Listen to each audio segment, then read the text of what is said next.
Beating the odds. Ryan Blair. Ryan Blair. Ryan Blair. Former guest himself, Ryan Blair. 29-year-old multimillionaire Ryan Blair. Ryan is also a successful investor and business consultant. Take Ryan Blair.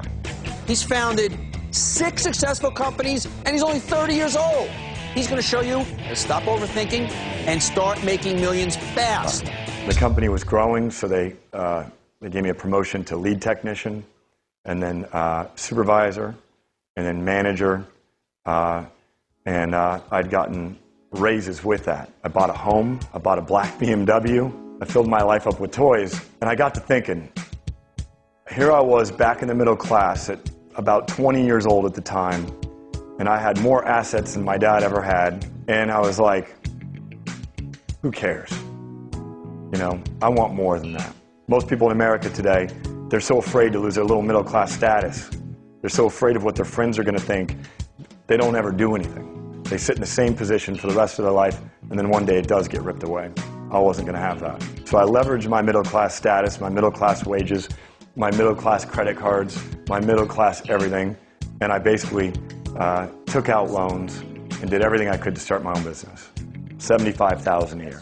That was my number. That was my goal. And you know, it took me about a good year till I hit that number. And then when I hit that number, I said, what about $750,000?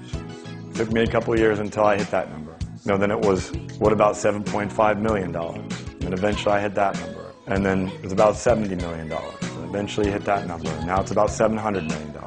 And eventually I'll hit that number. I made the change from a common thief to up close and personal with Robin Leach. And I'm far from cheap, I smoke soap with my peeps all day. Spread love, it's the Brooklyn way. The Moet and Alizé keep me pissy. Girls used to diss me, now they write letters cause they miss me. That's right. It was actually Benjamin Franklin who said, most men die at 25 and we just don't bury them until they're 70. Martin Luther King is renowned for repeating that quote. You know, you think about that. That is the definition of the middle class. You know, you're young, you don't know what to do, you get a job, same place where your friend works, you don't even love it, it's just good wages, or it's comfortable, or it's easy. Next thing you know, you get a girlfriend, you get married, you get a mortgage, you get some kids, and now you're stuck in a death cycle where you're spending the majority of your awake time, the majority of your most valuable asset that you'll ever be gifted with on this planet, you're spending that doing something you hate, showing up to a job that you hate, on a commute that you hate, working with people that you hate. That's the death cycle. That's why I'm an advocate of entrepreneurship, and that's why I wrote the book, Nothing to Lose.